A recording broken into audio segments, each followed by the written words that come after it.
โยสวัสดีครับอยู่กับผมเชเล็กวันนี้ก็อยู่กันในเกม Ragnarok Origin ไม่ใช่คลาสสิกนะครับแต่ว่าเป็น Global ที่เพิ่งอัปเดตนินจาเข้ามาใหม่แต่ก่อนที่จะไปแชร์ว่าผมใช้อะไรบ้างก็ขอบ่นก่อนแล้วกันนะครับสกิลพาสซีฟที่ชื่อว่าชามจุสึไม่สามารถที่จะ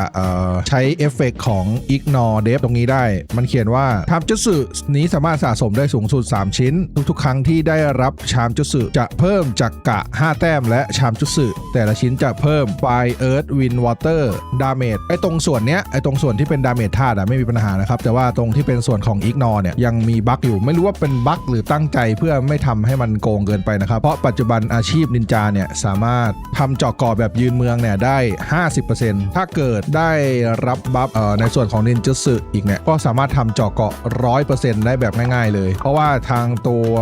รูนอาชีพเนี่ยก็มีเจาะเกาะให้ 2% แต่ว่ามันสามารถสแต็กได้10ชั้นก็ 20% นะครับตอนที่ตีเนี่ยแป๊บเดียวก็เจาะเกาะเข้าขึ้นมาเป็น 70% แล้วเดี๋ยวผมจะลองถอดรูนอาชีพให้ดูนะครับแล้วตีให้ดูว่าตรงส่วนของเจาะเกาะเนี่ยมันไม่เพิ่มตรงนี้ตอนนี้ยังเป็น 50% อยู่ใช่ไหมฮะส่วนที่เป็นดาเมจธาตุเนี่ยเพิ่มขึ้นนะอย่างตอนนี้ก็มีธาตุลม61ธาตุดิน50ธาตุไฟ52ธาตุน้ำ52นะครับคิดว่าไอ้ส่วนของที่เพิ่มธาตุเนี่ยจะอยู่ไอ้3เม็ดนี้ตรงคัมภีร์นินจาของเราตรงนี้นะครับเดี๋ยวมาดูกันเจาะเกาะเห็นไหมมันไม่เพิ่มเลยทั้งเวทแล้วก็กายนะครับเจ้าเจาะเกาะแต่ในส่วนของดาเมจธาตุเนี่ยตอนแรกสกิลธาตุลมมัน61ใช่ไหมอันนี้ก็91พอออกมาดูที่คัมภีร์สกิลตรงนี้ก็3ลูกติดอยู่ก็แสดงว่าตอนนี้สกิลมันบั๊กแค่ในส่วนของที่เป็นอิกนอร์เท่านั้นเองก็หวังว่าจะได้รับการแก้ไขโดยเร็วนะครับจะได้มีอาชีพเจาะเกาะ 100% เล่นกันทั่วหน้าในส่วนของอาวุธที่ใช้นะครับจะเป็นคู่ในทางด้านซ้ายนะที่เป็นสายกายภาพนะครับก็เบียวุธจะมีแค่2สายเท่านั้นเองก็มีสายเวทกับสายกายตรงตัวเลยส่วนชุดจะใช้เป็นอาจายนะครับเอจิเพราะว่าจะได้คริติคอลแล้วก็ได้เพียกแท็กด้วยเพราะว่านินจาเนี่ยสแตทหลักจะเป็นเด็กนะครับเพราะว่าตอนที่อัพสเต็กเนี่ยเพียกแท็กจะเพิ่มแค่19หน่วยเท่านั้นเองส่วนถ้าเราไปอัพเด็กเนี่ยเพียกแท็กจะเพิ่มขึ้นถึง 1,000 เลยนะครับแล้วก็อาชีพนี้จะใช้ออฟแมวเป็นเลนก็จะต้องย้ายมาใช้เป็น Legendary Bow นะครับตอนแรกคิดว่าจะเป็นตีใกล้แต่ว่าจริงๆแล้วเป็นตีไกลนะออฟแมวอาวุธกับเครื่องประดับนะครับก็จะใช้เป็นเลนพีดาเมจทั้งหมดถามว่าคีย์ได้แล้วใช้คีย์ไหมถ้าในการลงดันเนี่ยส่วนตัวคิดว่าใช้เลนเนี่ยมีดาเมจที่มากกว่านะครับก็เลยใช้เลนหมดเลยหรือจะใช้ผสมก็ได้แล้วแต่ทุกคนเลยนะครับอันนี้ก็น่าใช้เดี๋ยวลองใช้ดูส่วนออฟแมวในส่วนอื่นๆก็ไม่มีอะไรมากนะครับก็ PX Tag PVE ลักอะไรพวกนี้นะครับแล้วก็ที่ใช้ในการลงดันอย่าง Dago Nightmare เนี่ยหรือว่า Dago Hell เนี่ยก็จะใช้เป็น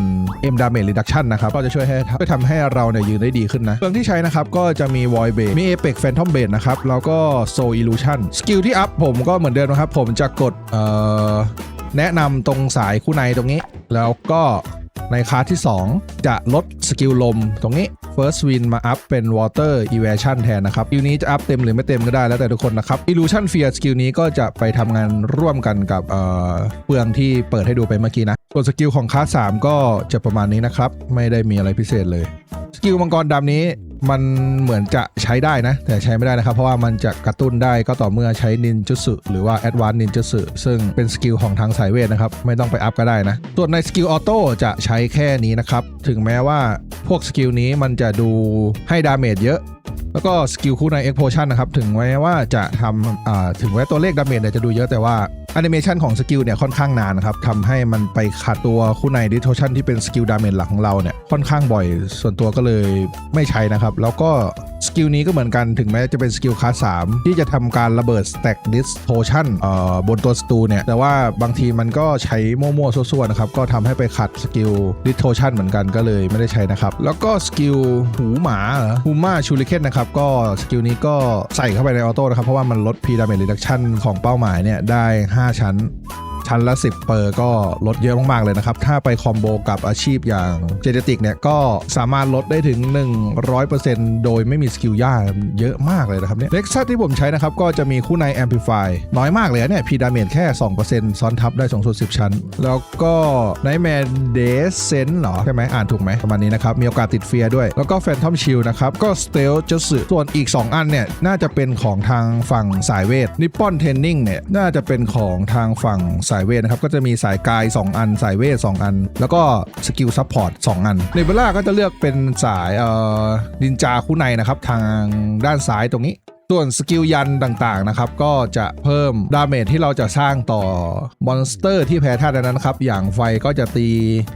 ดินแรงขึ้นน้ำก็ตีไฟแรงขึ้นนะครับแต่ว่าตรงส่วนนี้เหมือนจะไปเพิ่มของทางส่วนเวทด้วยมากกว่าแต่ว่าทางกายภาพเองเนี่ยก็สามารถใช้สกิลไอ้พวกที่เป็นยันธาตุนี้ได้เหมือนกันนะครับลมก็จะตี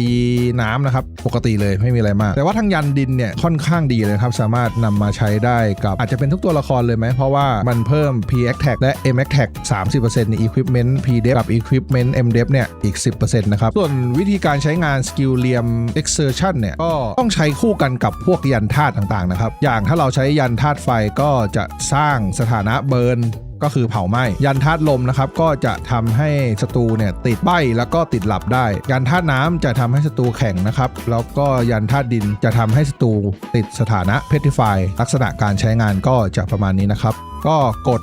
ใบธาตุก่อนแล้วเราก็กดสกิลที่เรียม Exertion อันนี้นะครับก็จะมีวงรอบตัวเหมือนสกิลรูนดูมซาเวดเลยก็จะติดดีบัฟแบบนี้แต่ทุกครั้งที่เราใช้ยันแล้วก็ใช้สกิลกลางอาณาเขตเนี่ยเราก็จะต้องร่ายสกิลยันใหม่นะครับเพราะว่าเหมือนว่ามันใช้ยันนั้นเพื่อร่ายอาณาเขตให้เราไปแล้วเราก็ต้องรีบัฟใหม่นะอย่างเมื่อกี้ก็จะเป็นธาตุไฟใช่ไหมต่อไปก็จะเป็นธาตุน้ำมันก็จะเป็นประมาณนี้บึ้มติดฟรีดได้ด้วยอย่างโหดร่าย1ครั้งติดฟรีดประมาณ2ทีโหดมากเลยครับเนี่ยต่อไปก็จะเป็นธาตุลมลักษณะมันก็จะเป็นประมาณนี้ก็เท่ดีนะธาตุดินกลางอาณาเขตฐานะก็จะติดบนตัวศัตรูประมาณนี้เลยนะครับวิธีการใช้งานทุกๆครั้งที่ใช้อาณาเขตแล้วเนี่ยก็อย่าลืมไล่ยันธาตุอีกครั้งหนึ่งเพื่อเอาบัฟนะครับเพราะไม่งั้นมันจะหลุดตลอดนะลืมพูดอีกเรื่องนึงนะครับก็คือชุดแฟร์ที่ใช้ในปัจจุบันก็จะเป็นหัวซันเคน2หน้าซินฟอกปากฟอเรสซึ่งใช้ในเซตนี้จะเป็นเซตที่ใช้ลงดันหลักๆนะครับแล้วก็ผมจะเอาเซตเนี้ยเทสดาเมจแทบจะตลอดหลังจากที่ทำคลิปในช่วงหลังมากับอาชีพต่างๆนะครับแมวปืนพ่อค้าอะไรพวกนี้นะครับหลังก็จะเป็น Book of Oath ชุดก็จะเป็นออรัสนะครับประมาณนี้ประดับ Silver Glory ลืมพูดอะไรอีกหรือเปล่าวะเรื่องด้วยสกิลคู่ในเนี่ยมันได้รับผลกระทบจาก Attack Speed นะครับ Global Cooldown ยิ่งสั้นเอจิยิ่งสูง Global Cooldown ยิ่งสั้นนั้นก็ควรจะทำให้ Attack Speed 500 นะครับส่วนดาเมจจะเป็นอย่างไรบ้างเดี๋ยวพาไปดูนะครับผมก็เช็คก่อนผมลืมอะไรบ้างส่วนเรื่องรูนนะครับถ้าเป็นสุลต่านนิดหน่อยเท่าที่ผมลองนะการใส่รูนประมาณนี้ให้ผลที่ดีกว่าการใส่โซมาร์กนะทั้งที่ฮิตมันเยอะมากๆไม่รู้ทำไมเหมือนกันทุกคนก็ลองไปเทสกันของตัวละครเพื่อนๆดูอีกทีหนึ่งก็ได้นะครับส่วนบอสที่เทสก็จะเป็นเหมือนเดิมนะครับบอสชาเลนจ์เอโทสส่วนถ้าใครมีอะไรสงสัยเพิ่มเติมก็สามารถพิมพ์ไว้ใต้คอมเมนต์ได้เลยนะครับแล้วพบกันใหม่สวัสดีครับ